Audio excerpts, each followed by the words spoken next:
Welcome back, ladies and gentlemen. We are breaking down the main card of Jared Cannonier vs Gastelum, UFC Fight Night 34 on ESPN. Kicking off the main card tonight, we've got the Battle of the Flyweights. Alexandre Pantoja versus Brandon Royval. Right off the bat, we see that Brandon Royval's got an extremely unorthodox and chaotic striking game, and he can put a lot of his opponents into uncomfortable situations and force them to react in ways you don't see them normally fight. That's his path to victory here. Force Pantoja to make bad decisions under pressure and get him out of there with these big moments. But ultimately, I don't think that's going to work at the top of the flyweight division. Pantoja's got marquee wins against top guys up there. He's got really crisp boxing, especially in close.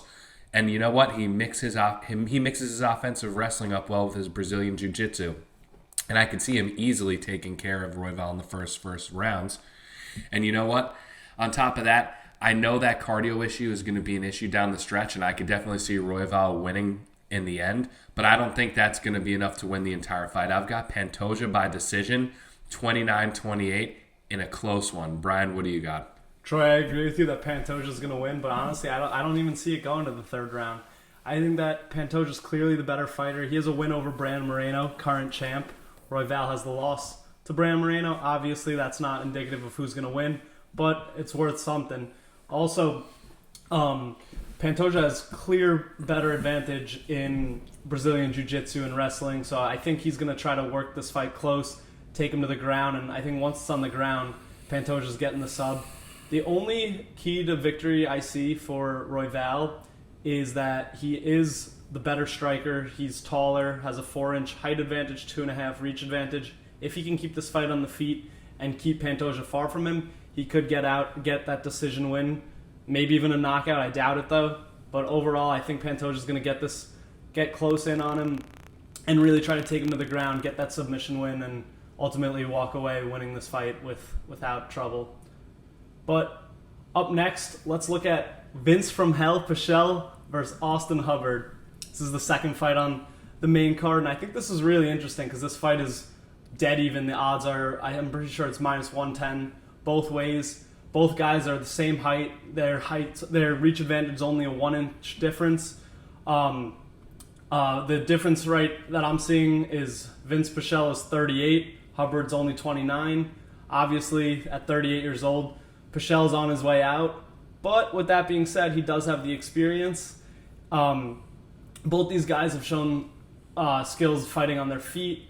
I do think Pichel is better at grappling, and with the fight this even, I think that could be the difference maker. They're both coming off wins in their last fight. Pichel did just defeat Jim Miller, which I think is a more impressive win, being that Jim Miller is one of the UFC veterans. And I really think that this is going to be a close fight and probably go to decision. I don't see this ending in a knockout or submission either way. If I had to take one, I'd take Pichel by decision or money line with the odds being good. However, I think I'm staying away from this fight. Troy, what do you think? Yeah, I agree with you. I've got a pick on the fight, but I don't have a bet on this fight. Right off the bat at face value, you see Vince Pichel has won the majority of his last few fights. But his issue is he's not active that much. And he does have a tendency to overpower guys and outgrapple them. But the thing is, Austin Hubbard makes you work for takedowns. He's not easily held down, and he makes you work. And he zaps out energy from you guys, as you saw when he fought Marco Madsen, who's fighting in the co-main event of this card. Marco Madsen, an Olympic silver medalist in Greco-Roman wrestling, by the third round was so dead he was getting teed off on and almost got finished. That fight was insane. But the thing is, Marco Madsen is coming from a completely different discipline and doesn't have as much experience in MMA. Vince Pichel knows how to manage his cardio and his energy and when to explode and when to coast and stay in positions and shave off time and win rounds. And you know what? I do think Vince Pichel is going to give this man the vet lesson, Austin Hubbard. And I don't think Austin Hubbard's a bad fighter. And I could see him being one of those future gatekeepers that if you beat him, you'll probably be in the top 15. Yeah, he's a solid guy. But you know what? I'm going to go out here on a limb and say I'm going to take Vince Pichel by decision. And up next, we've got our lightweight fight where we have Trevin Jones versus Said Yokub Kakhramonov, the late replacement. We've got Trevin Jones, the touch of death that knocks people dead so fast, coming up against a former PFL fighter who had his last fight in CFFFC, and that's Cage Fury for y'all who don't know out on the European scene. But ultimately, my first impression is this late notice replacement fight's going to be even closer than the original scheduled bout that we had on the table here. And I think, guys, I understand the Trevin Jones hype. I'm on the Trevin Jones hype. I also think he's going to win.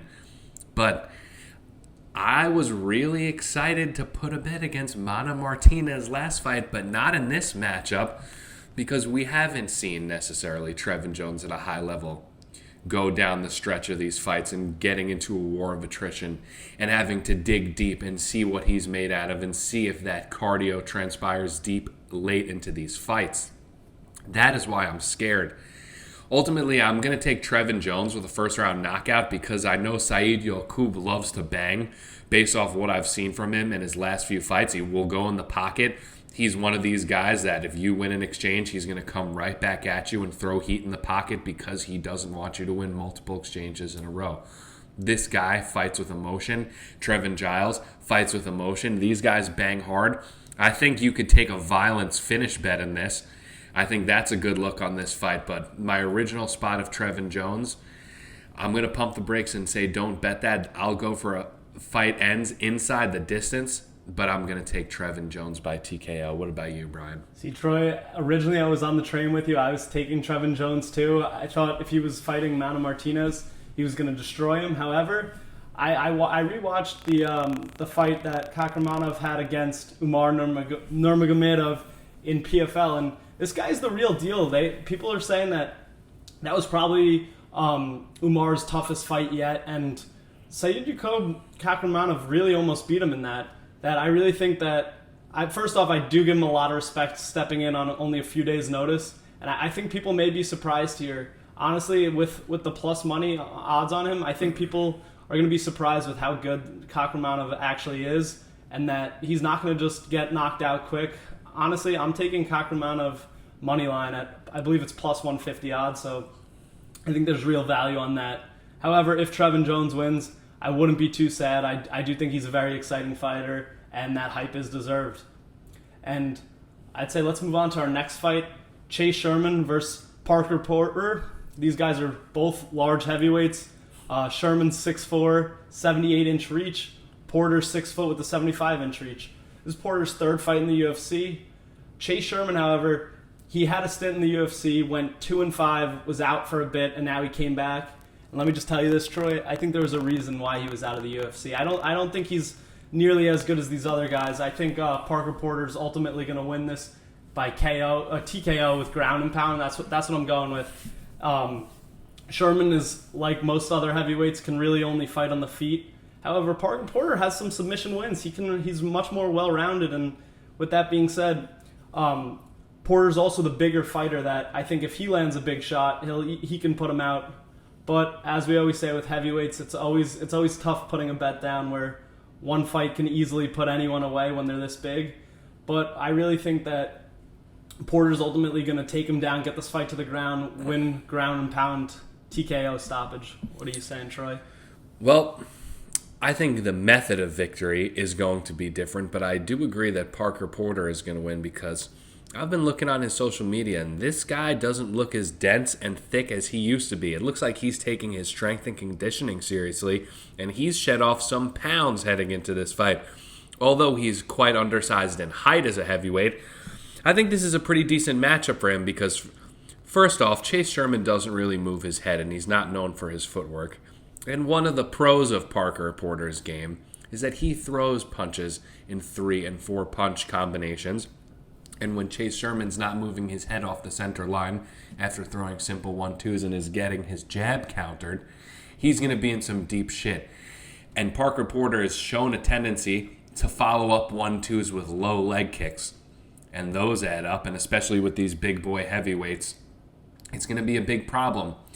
And although coming into the UFC, I was looking at every single opportunity to fade Parker Porter, even against Josh Parisian and all of these guys. And I'm coming back here to you today advising you that Parker Porter might actually be worth a bet. This is crazy, ladies and gentlemen. Parker Porter taking his fitness seriously. I'm going to say TKO finish caused by low leg kicks. Eventually going to get rid of Chase Sherman. I'm going to take Parker Porter by round 2 or round 3 TKO finish. So the next fight, we have the co-main event of the evening. The savvy veteran, Clay Guida, versus, as I said earlier, the Olympic silver medalist in Greco-Roman wrestling, Marco Madsen, who, fun fact, Brian, has went to my favorite fight camp. Fight Ready, Henry Cejudo, Eric Albarracin. You see what he's done to Eric Anders. They craft game plans and everything around these fighters to go into these fights. Eric Anders had one of the worst fight IQs in MMA. And you saw him in his last 2 fights putting the hurt on Darren Stewart. This guy looked like a monster out there. And I think Marco Madsen in his last fight versus Austin Hubbard showed some big deficiencies on the feet and in the cardio. But I think being with Eric Albarracin and Henry Cejudo, they might be able to put a game plan with him together because Greco-Roman wrestling translates very well into mixed martial arts because of the more upright stance instead of a crouch stance in traditional freestyle wrestling. He's going to be able to get takedowns at ease, but the one thing that worries me is Clay Guida's always been known for his cardio.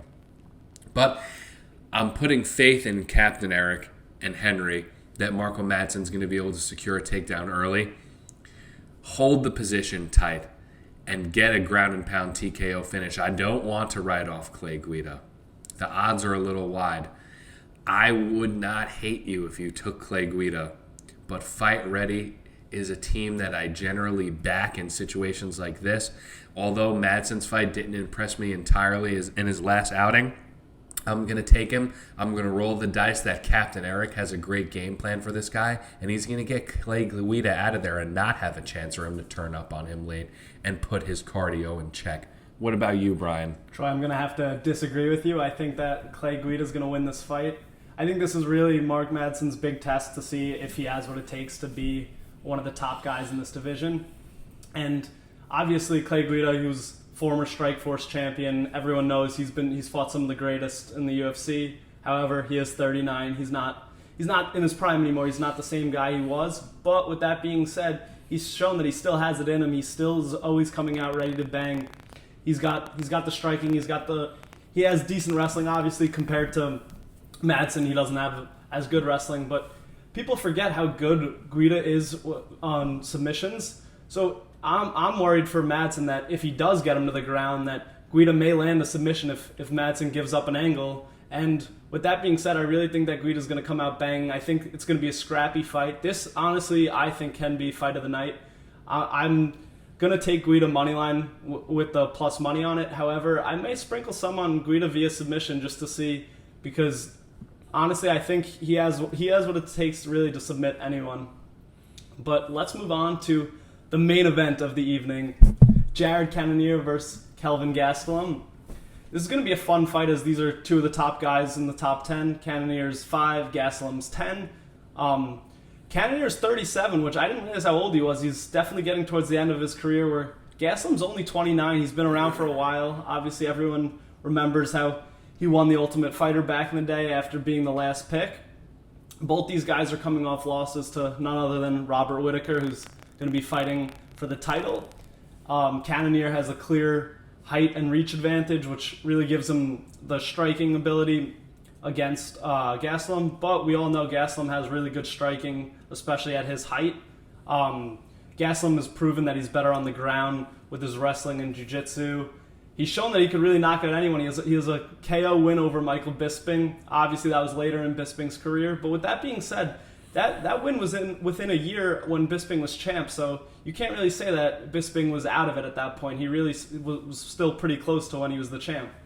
And Gastelum's coming into this fight having lost 4 of his last 5 fights. So I'm really saying he's coming out hungry, because those four losses were all to top 10 guys. It's not like they were to random no names. So I'm taking Gastelum money line. I think that he's gonna get this fight close, get in, have some scrappy exchanges in the clinch, maybe get this to the ground. If he gets it to the ground, I really think he'll win via submission. At plus money, though, I'm taking Gastelum money line. What do you think, Troy?